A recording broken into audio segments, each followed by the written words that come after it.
الله الرحمن الرحيم فإن خير الحديث كتاب الله وخير الهدي هدي محمد صلى الله عليه وسلم وشر الأمور محدثاتها وكل محدثة بدعة وكل بدعة ضلالة وكل ضلالة في النار. باب ما جاء في الاجتهاد في الصلاة.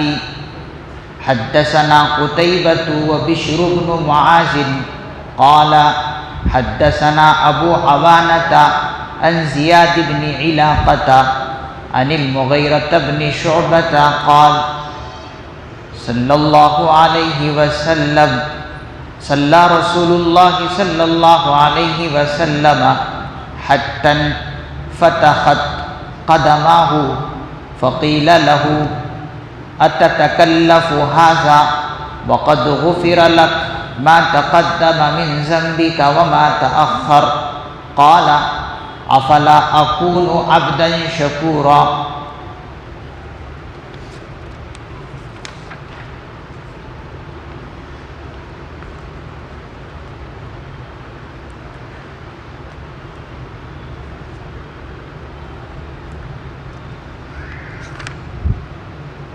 اس باب کے اندر حضرات محدثین اعظام نے جو بیان کیا ہے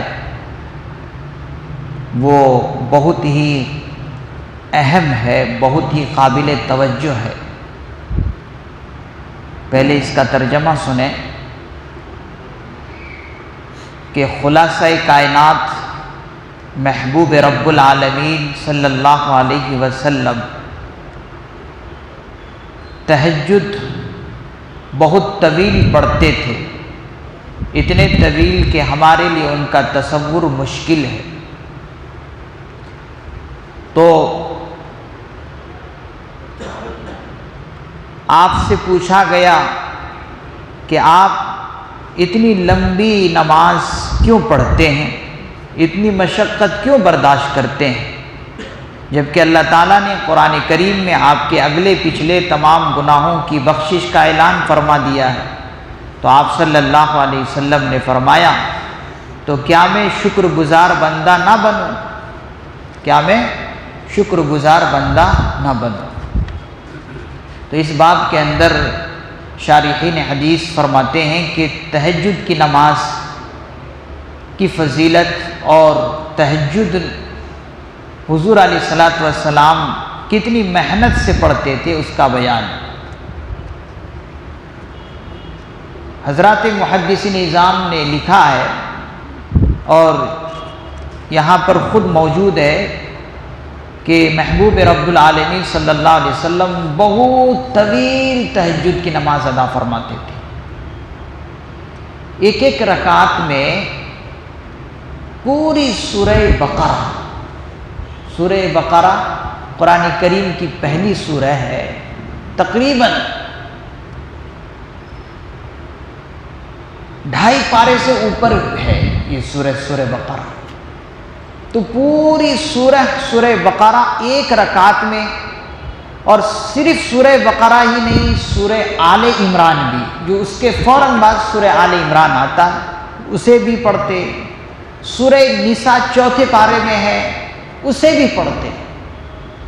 تو دیکھیے ایک رکعت میں سورہ بقرہ، سورہ آل عمران، سورہ نساء پڑھتے تھے تو 2 رکعت کتنی لمبی ہوتی ہوگی، کتنی لمبی تہجد کی نماز پڑھتے ہوں گے.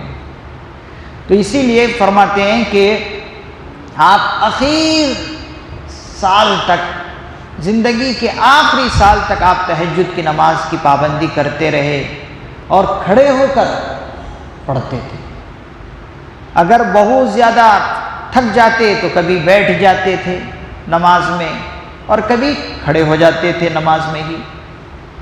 لیکن آخری سال جو آیا آپ اس میں بیٹھ کر نماز تہجد کی ادا کرتے تھے، لیکن آپ کا جو معمول تھا تہجد کی نماز ادا کرنے کا وہ کھڑے ہو کر ہی معمول تھا. تو بعض صحابہ کرام رضی اللہ عنہم نے آپ کی یہ حالت دیکھ کر پوچھا کہ آپ اتنی مشقت کیوں اٹھاتے ہیں اللہ کے پیغمبر صلی اللہ علیہ وسلم، جبکہ آپ کے اگلے اور پچھلے تو سب گناہ معاف ہیں، تو آپ اتنی مشقت کیوں اٹھاتے ہیں؟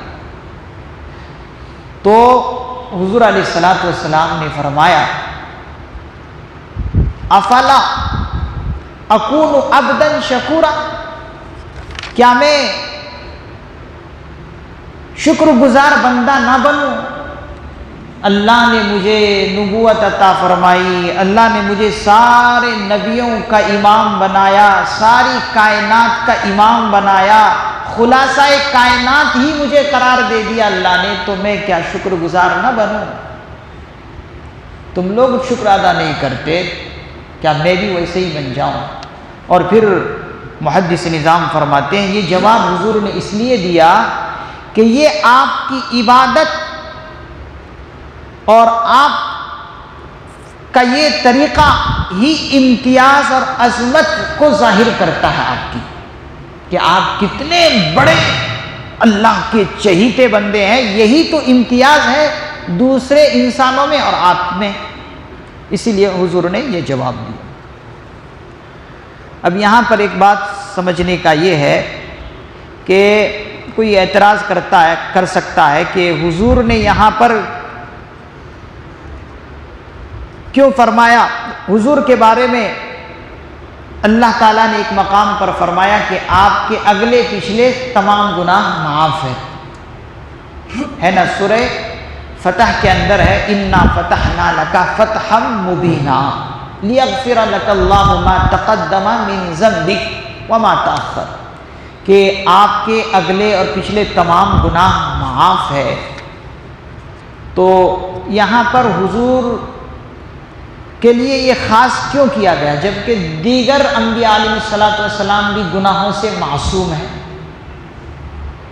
تمام انبیاء علیہ السلام کے لیے ہمارا عقیدہ کیا ہے کہ تمام انبیاء گناہوں سے کیا ہے؟ معصوم ہیں، گناہوں سے پاک ہیں۔ تو آپ کے لیے خصوصاً کیوں فرمایا ما تقدم من ذنبک وما تأخر، کہ آپ کے اگلے پچھلے گناہ معاف ہے؟ تو یہ ایک اعتراض اور ایک سوال ہوا، تو اس کا جواب محدث نظام نے یہ دیا کہ آپ کے اگلے اور پچھلے تمام گناہ معاف فی کا اعلان جو اللہ نے کیا ایک خاص وجہ سے کیا ہے۔ وہ خاص وجہ کیا ہے؟ غزوہ حدیبیہ کے موقع پر جو حضور اور مشرکین کے درمیان ایک صلح ہوئی تھی، اور اس صلح میں مشرکین کا پلڑا بھاری تھا۔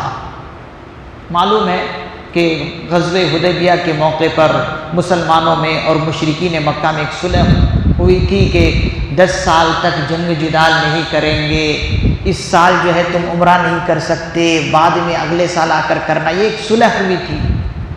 تو فرماتے ہیں کہ اس وقت جو صلح ہوئی تھی وہ مشرکین کا پلڑا اس میں بھاری تھا اور مسلمان کا پلڑا جھکاؤ تھا، یعنی دب کر صلح کیے تھے۔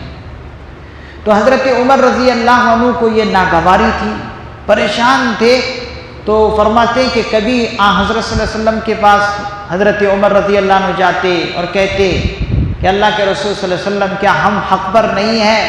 کیا مشرک باطل نہیں ہیں؟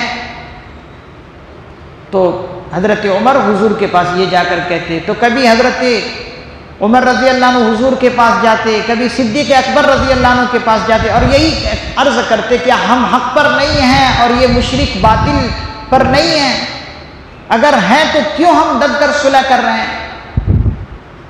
تو یہ تو حضرت عمر فرماتے تھے کہ یہ تو ایک دین کے بارے میں رسوائی ہوئی، ہم جب حق پر ہیں تو دب کر کیوں ہم صلح کیے؟ تو اس وقت حضور نے ان کو کچھ جواب نہیں دیا تھا اور کہا تھا کہ اللہ کی مصلحت ایسے ہی ہے، اور حضور نے بھی اللہ کے حکم پر عمل کرتے ہوئے دب کر صلح کر لی۔ تو اب وہاں سے لوٹتے وقت مدینے کی طرف جب جا رہے تھے حضور اور حضور کے صحابہ، تو اسی وقت یہ آیت کریمہ اتری، ما تقدم من ذنبک وما تأخر، یعنی انا فتحنا لک فتحا مبینا، سورہ فتح اتری، اور پہلی ہی آیت میں اللہ تعالیٰ نے مسلمانوں کو بشارت دی کہ یہ تمہارے اعتبار سے دب کر صلح ہوا، لیکن اصل میں یہ تمہارے لیے فتح مبین ہے، یہ تمہارے لیے بہت بڑی فتح ہے، بہت بڑی جیت ہے، تمہارے لیے خوشخبری ہو۔ تو اس وقت یہ آیتیں اتری تھی، ما تقدم من ذنبک وما تأخر۔ تو اگر کسی کے ذہن میں اس وقت صلح حدیبیہ کے موقع سے کسی کو ڈاؤٹ ہو کہ یہ حضور سے غلطی ہوئی ہے کہ دب کر حضور نے کیوں صلح کی، تو وہ ڈاؤٹ اور وہ وسوسہ یہ آیت اللہ تعالیٰ نازل کر کے ختم کیے، ما تقدم من ذنبک وما تأخر۔ تم جو حضور کے بارے میں غلط بات سمجھ رہے ہو کہ حضور سے نعوذ باللہ غلطی ہوئی ہے، یہ غلطی ہو ہی نہیں سکتی، حضور کے تو اگلے پچھلے سب گناہ معاف ہے، تو پھر غلطی کا کیا، غلطی نہیں ہوئی۔ تو اس وقت یہ موقع پر حضور کے لیے یہ آیت اتری تھی۔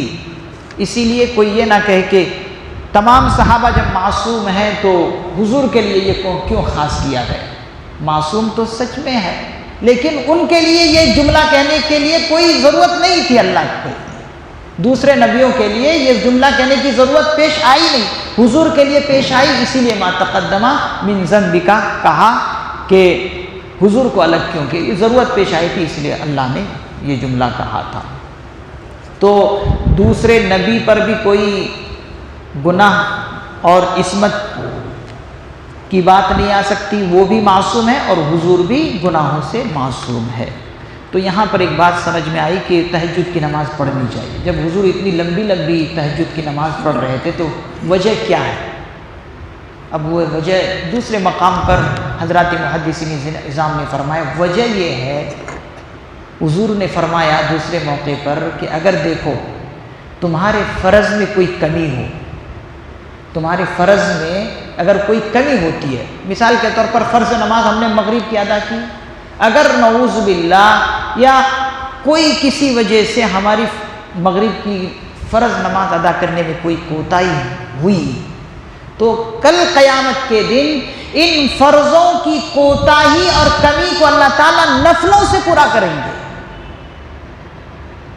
نفلی نمازیں کیوں پڑھنے کی ترغیب دی جاتی ہے کہ نفلی نمازیں پڑھو، ظہر سے پہلے 4 رکعت ہے تو وہ پڑھو، مغرب کے بعد 2 رکعت ہے تو سنت اسے پڑھو، کیوں کہی جاتی ہے تہجد کی نماز پڑھو؟ کیوں؟ اگر فرضوں میں کوئی کمی رہ جائے تو کل قیامت کے دن اللہ تعالیٰ فرشتوں سے کہیں گے کہ فرشتوں اس بندے کی فرضوں میں کچھ کمی ہے، دیکھو فرض کے علاوہ کچھ نفل ہے کہ نہیں، اگر ہے تو ان نفلوں سے ان کی فرضوں کی کمی کو دور کرو۔